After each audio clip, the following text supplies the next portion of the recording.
30 years have passed since someone shot and killed Guadalupe Ocanas-Aldana. The single mother of three was in her Plainview home when those deadly shots were fired. Decades later, her children continue to search for their mother's killer. Investigative reporter Shaylee Sanders has the story. Friday, July 31st, 1987. The day started off to be any regular day, like any other day. Claudia Martinez was just 7 years old and says her mother had to work late. I remember her leaving money because we had our best friends over that day. Started watching movies that night. Nothing abnormal. Claudia says her mother came home in the early hours of Saturday morning after working a late shift. 1, 2 o'clock in the morning is when this nightmare all took place. A nightmare Claudia has relived over and over again for the past 30 years. Yeah. Claudia says she and her friends were asleep in the living room when she heard her mother's boyfriend at the door. My mom was trying to avoid him coming in. She did this at the door, and he pushed her into the kitchen, cursing at her, grabbed her by her shirt, and deliberately pushed her next to me, and he pulled out the gun and started shooting her. A memory that is just as vivid today as it was 30 years ago. These gunshots are going in her, and she's shaking after every one of them. And she was looking at him like, please stop, and he wouldn't stop. He just continued. Claudia's sister, 15-year-old Juanita Adame, says she and a friend had fallen asleep in a tent in the backyard and awoke to what they thought were fireworks until they heard the screams. When I opened the front door, I seen my mother laying in a pool of blood. And I started screaming and crying, and I couldn't keep myself together there for a little bit, and then I composed myself. I called the police. The KCBD Investigates team has obtained this Plainview Fire Department incident report, which states the dispatcher received the call at 4:10 on Saturday, August 1st. When EMS arrived, the paramedics reported finding 37-year-old Guadalupe Ocanas with multiple gunshot wounds, but still breathing. Paramedics rushed Guadalupe to the hospital, where Juanita had a chance to see her mother one last time. She really couldn't talk.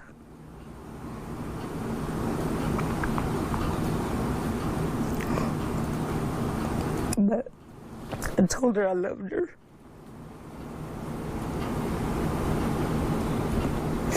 I told her to wake up.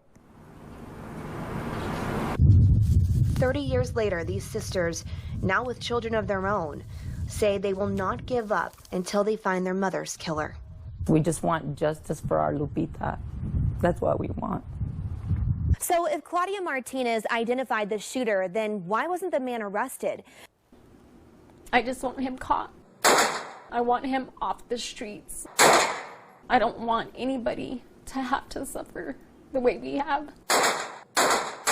5 shots in the early hours of August 1st, 1987, left 37-year-old Guadalupe Ocanas barely breathing on her living room floor. Paramedics rushed Guadalupe to the hospital, but she didn't make it. It doesn't feel like 30 years. It feels like it was just yesterday. Claudia Martinez, who was just 7 years old at the time, says she remembers the moments leading up to those deadly shots.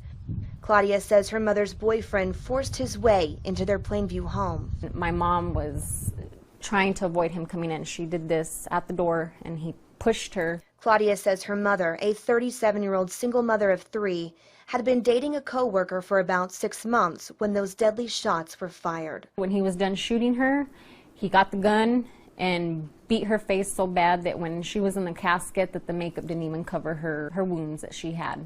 When police tried to track Guadalupe's boyfriend down, they learned the name he used to introduce himself was not his own.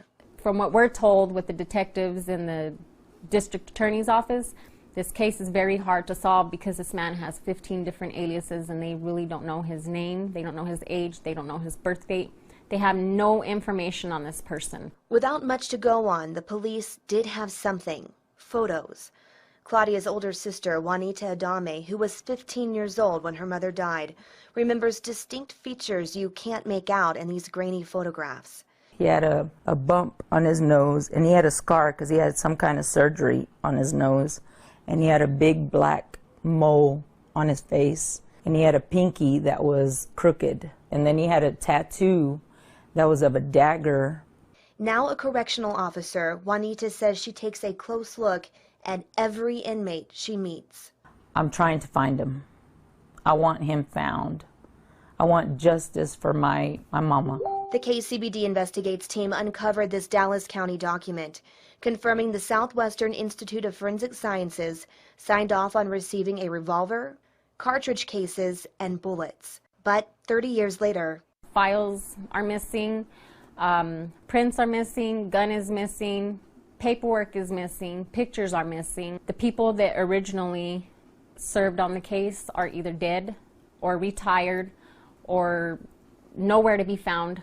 Now this grieving family is turning to the community in hopes someone will have information. I believe somebody around here knows something. And they say they will not rest until they have answers. The Hale County District Attorney's Office tells us they have recently turned this case over to the Texas Rangers. If you have any information, you can make an anonymous call to Crime Stoppers at 806-293-TIPS. We have photos of the suspect and additional information on this case on our website, kcbd.com, and on our KCBD mobile app. Abner. Thank you, Shayla.